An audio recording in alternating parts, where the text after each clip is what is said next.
Hello বন্ধুরা, good morning. তোমরা সবাই কেমন আছো? আশা করছি সকলে খুব ভালো আছো আর সুস্থ আছো। আর আমরাও ভালো আছি আর সুস্থও আছি। তো দেখতে পাচ্ছ দুধ গরম হচ্ছে, আর দুধটা যেখানে নিই দুধটা এত ভালো যে দুদিন অন্তর অন্তরই কড়াইটার মধ্যে এত ক্ষীর জমে যায়, মনে যেন অনেক দিন ধরে মাজা হয়নি, এরকম একটা ব্যাপার হয়ে যায়। কিন্তু না, একদমই না। দুধটা খুবই ভালো যে বাড়ি থেকে আমরা নিই, একদম কি বলবো, ওদের ঘরের কোনো ভেজাল দেয় না, কোনো জল টল মেশায় না। ওরা খুবই ভালো। তো খুবই ভালো দুধটা, আর অনেক করে ক্ষীর পড়ে জানো তো।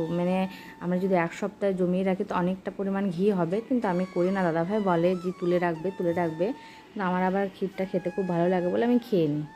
তো দেখতে পাচ্ছ ওইদিকে আমার চাও করলাম। আমি একাই খাচ্ছি, কারণ দাদাভাই খেয়েছে, ভাত খেয়েছে, কাজে যাবে, শুয়ে রয়েছে এখন খেয়ে ছেলের কাছে। দেখতে পাচ্ছ ও দাদা ছেলের কাছে একটা ছেলেকে নিয়ে শুয়ে আছে, চলে যাচ্ছে, চলে গেছে এখন আপাতত। আর এই দেখো তারপরে আমি দুধ দেখো নিয়ে আসলাম। দেখতে পাচ্ছ দুধটা পুরো লাল দুধ, দুধটা খুবই ভালো ওদের বাড়ি থেকে নিয়ে। আমি সেই আমার মেয়ে যখন হয়েছে, মেয়ে আজকে 6 বছর হতে যাচ্ছে, কিন্তু কি বলবো, তখন থেকে দুধ নিই ও বাড়িতে। এই 6 বছর হয়ে গেল। তো এখন এখন বেশি পরিমাণে নিই, কারণ ছেলে খায় বলে। তো দুধটা খুবই ভালো দেয়। তো দুধটা নিয়ে চলে এসে গরমও বসিয়ে দিলাম। তারপরে দেখো ছাতুটা সে ও বাড়ি থেকেই কিনেছি, যখন ও বাড়ি গেছিলাম তখনই নিয়েছি, কারণ এখানে আসে কিন্তু আমার ভিতরে বাড়ি, তো তাই আমি দেখতে পাই না। আর ওরা কী বলো তো, এখন তো যে কোনো সবজি বলো, যা কোনো ফল সবজি সব এখন আর কেউ সাইকেল হেঁটে তো ভুলে গেছে, সাইকেলও বা নিয়ে আসতো, এখন আর সাইকেলও নিয়ে আসে না। মানুষ দিন দিন পরিবর্তন হয়ে যাচ্ছে। তো উনি সবাই আর কি মোটর সাইকেল নিয়ে আসে, বাইকে করে আর কি। তো দেখতেও পায় না। আর ভিতরে বাড়ি হলে যেটা হয়, দেখতেও পেলেও হয়তো ডাকতে ডাকতেই চলে যায়, গাড়িতে যেহেতু আসে। তো ওই জন্য পাই না আমি।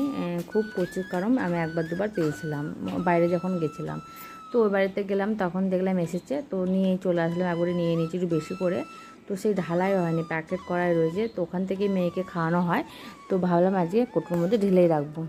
তো কোটোতে ঢেলে রাখলাম, তারপরে মেয়েকেও দিয়ে দিলাম। মেয়ে চলে গেল উপরে পড়তে। আর দেখতে মেয়ের অবস্থা, মেয়ে ছেলেকে সবসময় কোলে নিয়ে নিয়ে বেড়াবে, ও নিজেই লড়তে পারে না, আর তার উপরে ওকে শুধু। আর আমার ভয় হয় কি বলো তো, কোথায় ফেলে দেবে।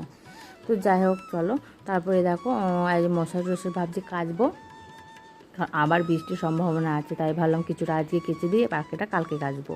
তো সব আজকে কেচে দিলাম। আর তারপরে কাচার পরে এই দেখো এই ঘানি, আমাদের জানো তো ঘরের সর্ষে থেকে তেল হয় আর কি, ঘরের আমাদের তেল।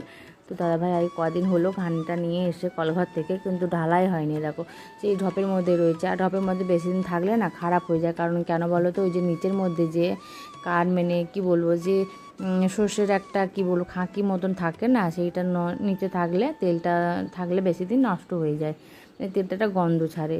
তো আমি ভুলেই গেছি, ওই রান্নাঘরে ওইখানে রেখে দিয়েছি, তো তারপরে ভুলে গেছি, ঘরে থাকে দেখতে পাই, তো দেখতেও পাইনি আর ভুলেও গেছি কদিন হলো। তো ভাবলাম মাঝে এটাও ঢেলে রাখবো। তো দেখো বোতল টোতল নিয়ে বসে পড়েছি, আর আমার জায়ের মেয়ে এসে ওই যে পাকা পাকা কথা বলছে, ওর সঙ্গেই আমি হাসাহাসি করছি, আর ওদিকে আমার কাজ করছি আমি।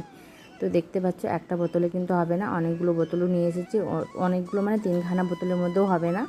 তো বাকিটা এই ঢপের মধ্যেই থাকবে। তো ও বোতলগুলো ঢেলেছি, এখন এই পুরো বোতলটাই ঢেলে রাখবো। তো দেখো ওটাতেও পুরোটা হলো না বলে বাকিটা রেখে দিলাম, ওটা রান্নার কাজে লাগিয়ে দেবো আর কি। তো তারপরে দেখো রান্নার জন্য জোগাড় করছি, কারণ ভাবছি আজ উনুনে রান্না করবো, কদিন আবার করিনি রান্না, কারণ ও বাড়ি গেছিলাম, তারপরে এসে আর হলো না। আর এখন কি বলো তো, পুজোর সময়তে দেখবো নানান ধরনের কাজ থাকে, তো আর হয়ে উঠছে না। তো ভাবলাম আজকে উনুনেই করবো বসে। তো সেই জন্য দেখো বাটাবাটি করে কি বলে, উনুনে করতে গেলে তোমাকে সব কিছু জোগাড় করে নিয়ে বসতে হবে, কারণ গ্যাস তো আর না, ওটা গ্যাস বন্ধ করে আমি আবার একটা সবজি কাটবো, তারপরে আবার জ্বালিয়ে করবো। কিন্তু উনুন তা না, উনুনে কাছে বসে থাকতে করতে হবে আর কি, বসে থেকে। তো আমি এখন সর্ষে বাচ্ছি, ভাবছি চচ্চড়ি করবো, চচ্চড়ি কেটে নিয়েছি, সবজি যা রান্না করবো কেটে নিয়েছি। তো তার জন্য সর্ষের বাটা লাগবে একটু, সর্ষে আর শুকনো লঙ্কা একসঙ্গে আর কি বেটে নিলাম। কারণ ওই যে কপির ডাঁটা, হ্যাঁ ও বাড়ি থেকে পুঁই শাক নিয়ে এসেছিলাম, তো একদিন আগে খেয়েছি, আর একদিনকার জন্য রেখেছিলাম, অনেকটা হলে আবার তখন কে খাবে বলো, দুটো মানুষে তো খাবো, ওই জন্য বাকিটা রেখেছিলাম। তো সেটাই আজকে ভাবলাম করে নেবো। তো তারপরে দেখো উনুন তো জাহার করে ধরে নিই, যে উনুনে মনে হচ্ছে আজকে আমাকে ভোগাবে জানো তো। দেখতে পাচ্ছি ওইদিকে বৃষ্টিও পড়ছে, ঝিরিঝিরিভাবে বৃষ্টি একবার হয়েছে। তো ভাবলাম উঠোনে নামা যাবে না, পৈটির সামনেই করব। তো যাই হোক করে উনুনটা কিন্তু জ্বালিয়েছি, উনুনটা মনে হচ্ছে না আজকে আমাকে রান্নাটা করতে দেবে, কেন জানি না। তো তো খুবই ধোয়াচ্ছে, দেখতে পাচ্ছ। আমি এদিকে ওদিকে জাল দেবার হচ্ছে, কিন্তু না, কাঠগুলো জ্বলছে না। মানে কী বল, দুদিন বৃষ্টি হয়েছে না, তারপরে দেখা করে কড়াইটা গরম হয়েছে, ওর মধ্যে তেলটা তো দিয়েছি। মানে দুদিন যে বৃষ্টি হয়েছে না, মানে শুকনো জিনিসও মানে ওরা আমার কাছে ঠান্ডা পেয়ে গেছে, এরকম একটা ব্যাপার। তো ধোঁয়াচ্ছে, আজকে কষ্ট দিচ্ছে আমাকে। এমনিতেই বেলা হয়ে গেছে, 1টা বাজতে যাচ্ছে, জানো তো। তারপরেই বসলাম রান্না করতে। তো তারপরে দেখতে পাচ্ছ মাটি দেওয়া রয়েছে, আর ননস্টিকের কড়াই মাটি দিয়ে রান্না কেউ কখনো করেছো? আমি কিন্তু করি। কারণ আমি আবার মানে কাঠের উনুনে তো ওই ওই কড়াই দিলে মানে বুঝতে পারছো আমার হালটা কী হবে, আমি পারবো না। তো তার জন্য আমি এই মাটি এই মানে ননস্টিকের কড়াই মাটি দিয়ে রান্না করি উনুনে আর কি। তো আজকে দেখতে বললাম না ভুগাবে, তো কিছুতেই নিভে গেল, তো আর জ্বলছে না। দেশলাই বক্স সব শেষ করে ফেললাম জ্বালাতে, কিন্তু উনুন আর ধরলই না।